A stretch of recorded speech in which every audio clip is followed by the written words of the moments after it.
Hello, and welcome again to Living English. Today, we're looking at what you can say if you need to apologize to someone, or if you do something the other person doesn't like. You may remember, in our last episode of Sisters and Brothers, David phoned his mother to tell her he was all right. Now, he is talking to his father, and he's explaining why he has not spoken to his father for 2 years. Here's How Could You?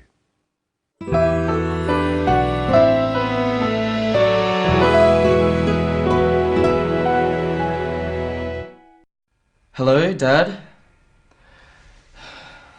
It's me, David. Do you realize how ready we've been? Yes, You're our son. How could you do this to us? I'm sorry for causing you so much worry, Dad. I thought that you'd be angry. That's why I didn't tell you I couldn't study anymore. Of course I'm angry. Your mother's been sick with worry. But you didn't have to disappear. What have you been doing all this time? I've been working. I work at the market. I'm going to be a partner in the business soon. And Dad, there's something else. I'm with someone. And we have a baby boy. Dad? Dad, are you still there? Did you say you were married? Not exactly. I have a partner. Her name is Rose. And we have a son. Your grandson. Dad? I'm here, David. There's too much to think about. I want you to come home. But I... No buts. You need to come home. Bring her. Bring Rose and our grandson. Your mother and I love you. We want to see you. We want to meet your family. Well, David's father was very angry, but perhaps he was right to be angry. David's father asks David some questions which are not really questions. He is telling David how angry and upset he is. Let's look again at these. Hello, Dad? It's me, David. Do you realize how ready we've been? Yes, You're our son. How could you do this to us? David's father, Norman, asks David, "Do you realize or understand how worried we've been?" He doesn't really want David to answer. He is telling David that they have been very worried. Try saying this phrase at home with the clip. Do you realize how ready we've been? Let's try a few other phrases like this, starting with, "Do you realize how late you are?" Do you realize how late you are? What the time is? Do you realize what the time is? This phrase can also be used to make people aware of something. For example, do you realize you have left your car lights on? This is being helpful. Listen again to the other question Norman asks. You're our son. How could you do this to us? Norman asks David, "How could you do this to us?" Again, he isn't really asking a question. He is saying how upset he is. David apologizes for his action. Listen. How could you do this to us? I'm sorry for causing you so much worry, Dad. In English, sorry is the word that you use to apologize. You might say, "Excuse me," for minor things, for example, if you bump into someone. But sorry can be used in all situations. There are a few different ways of saying sorry. David says he is sorry for doing something. He is sorry for causing worry. Look at what he says. I'm sorry for causing you so much worry, Dad. Let's look at some other examples of this pattern. I'm sorry for doing something. Try with me. Being so late. I'm sorry for being so late. Making so much noise. I'm sorry for making so much noise. Forgetting your order. I'm sorry for forgetting your order. Another way of saying sorry is to say, I'm sorry to do something. For example, interrupt. I'm sorry to interrupt. You try. Take so long. I'm sorry to take so long. Say you failed your exam. I'm sorry to say you failed your exam. Or you can say you're sorry for something you did or didn't do at a particular time. I'm sorry I made you wait so long. I'm sorry I didn't tell you I would be late. Try a few of these at home. Forgot to pick you up. I'm sorry I forgot to pick you up. I wasn't home when you called. I'm sorry I wasn't home when you called. Didn't return your call. I'm sorry I didn't return your call. Now let's look at why David didn't call his father. I'm sorry for causing you so much worry, Dad. I thought that you'd be angry. That's why I didn't tell you I couldn't study anymore. David says, I thought you'd be angry. He is describing something he thought his father would do because he didn't call. Try saying this with David in the clip. I thought that you'd be angry. Try some phrases like this at home using I thought you would. Be upset. I thought you would be upset. Be interested in this book. I thought you would be interested in this book. You can use this to talk about how you think someone will feel about something and to talk about what you think they will do.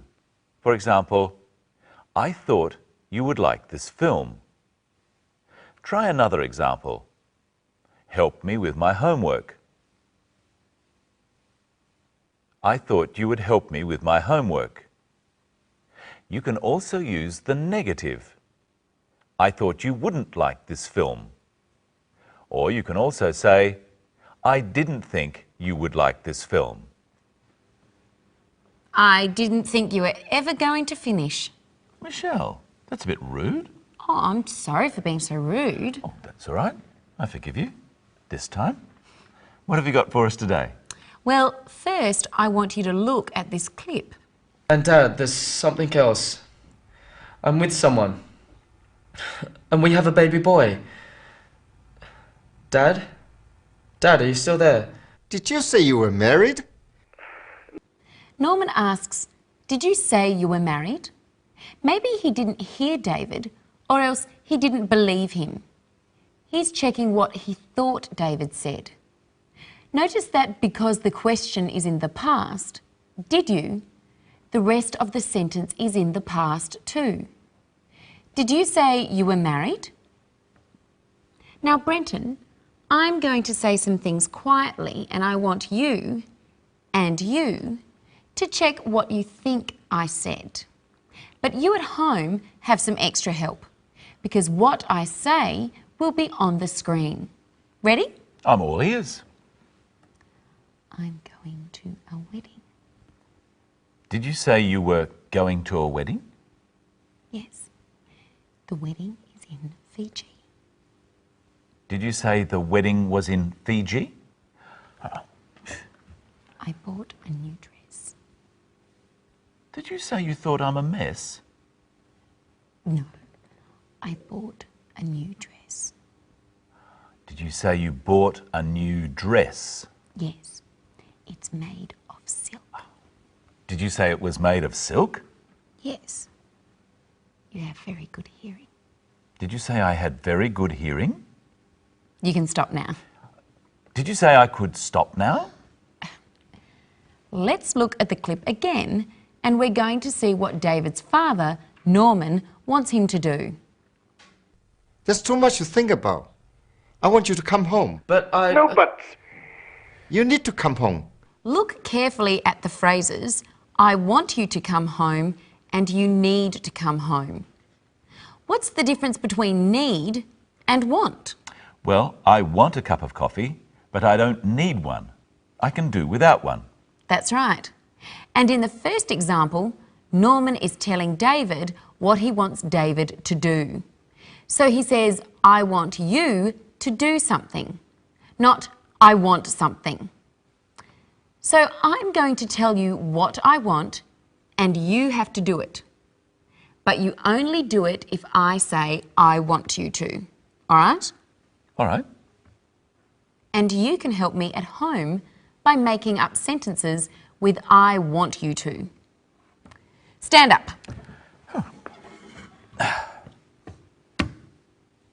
No, I didn't say I want you to. Oops. I want you to stand up. Clap your hands. I want you to clap your hands. Cross your arms. I want you to cross your arms. Sit down. Got you. I want you to sit down. Oh dear, that's better. Now, Brenton, are you my partner? Well, yes, I'm your partner on this program. Let's look at the clip and you'll see some different uses of the word partner. I work at the market. I'm going to be a partner in the business soon. Did you say you were married? Not exactly. I have a partner. Her name is Rose. The word partner is used in two different ways. First, David says he is going to be a partner in the business. He means he will be a part owner of the business with some other people. But when he says he has a partner and her name is Rose and they have a son, that is a different kind of partner. So Rose is his partner in life. Is she his wife? Well, she could be his wife. We don't know for sure. Partner can be a wife or a husband, or it can be the person you live with if you're not married. Well, I'm glad we're partners, but not in that way. And now it's time for us to say goodbye again. Yes, but we'll be back for the next episode, when we'll be looking again at describing feelings. And we'll find out whether David is going to go home and see his family. So we hope you can join us for the next episode of Living English.